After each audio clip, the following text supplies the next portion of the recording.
Nama saya Rahmat. Saya seorang dokter muda yang tinggal di sebuah kota kecil. Pekerjaan saya tidak mudah, tetapi saya bangga bisa membantu orang-orang di sekitar saya. Kehidupan saya tenang, hingga rentetan pembunuhan mengerikan terjadi di kota kami. Para korban ditemukan dengan luka yang sama. Leher mereka dicekik dan tangan mereka terlipat rapi di dada. Kejadian ini membuat seluruh kota ketakutan. Polisi mati-matian mencari pelaku. Tetapi sepertinya dia sangat cerdas. Selalu satu langkah di depan mereka.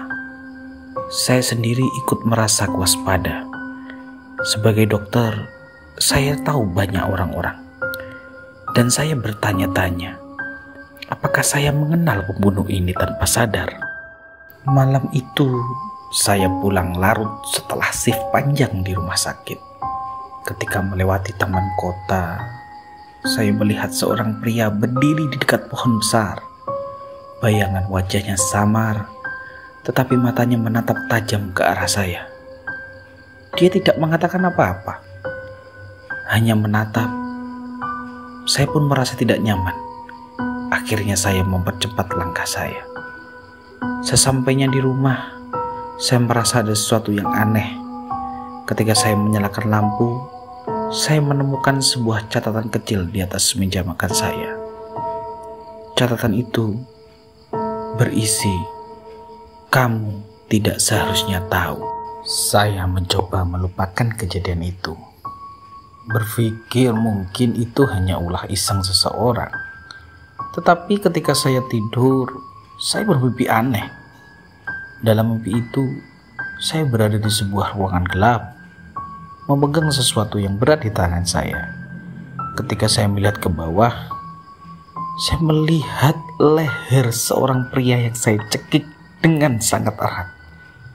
Saya terbangun dengan nafas yang tersengal-sengal. Itu hanya mimpi, pikir saya. Tetapi mengapa ini terasa begitu nyata?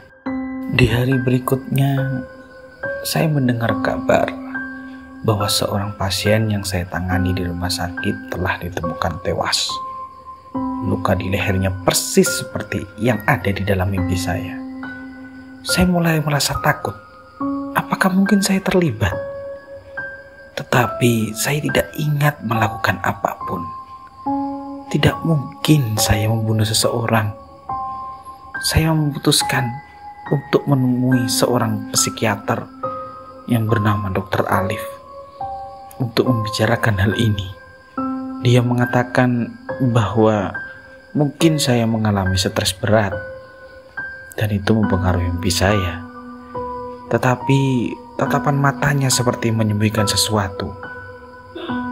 Dan untuk alasan yang tidak saya pahami, saya merasa tidak bisa mempercayainya. Saya mulai melihat potongan-potongan gambar dalam mimpi saya yang terasa seperti kenangan. Tetapi bukan milik saya ini. Saya melihat tangan saya sendiri memegang pisau. Saya mendengar suara tawa seseorang. Tetapi wajahnya tidak pernah jelas. Kemudian saya menemukan sebuah kotak kecil di bawah tempat tidur saya.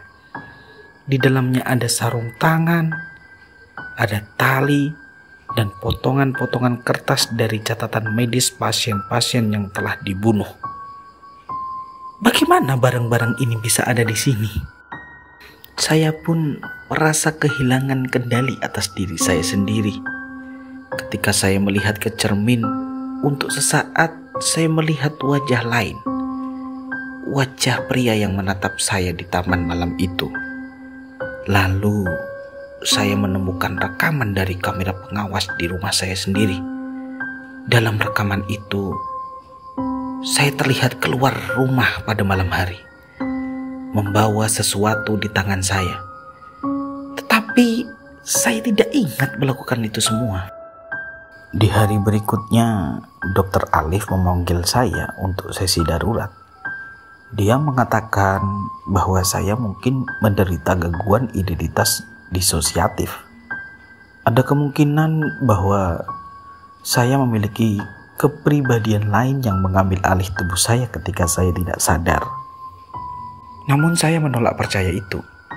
Tetapi potongan-potongan kenangan itu dan bukti-bukti di rumah saya serta rekaman video semuanya mengarah pada satu hal.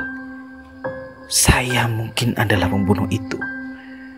Tetapi ada satu hal yang tidak masuk akal. Dalam salah satu rekaman, saya melihat wajah lain. Wajah Dr. Alif.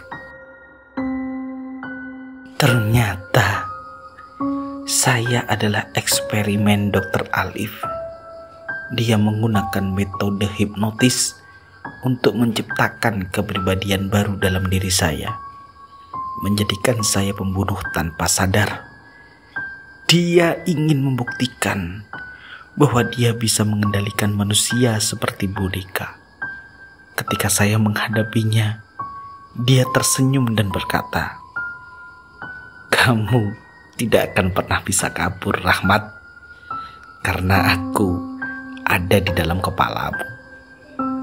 Saya tidak tahu mana yang lebih menakutkan, menjadi pembunuh atau tidak bisa mempercayai pikiran saya sendiri.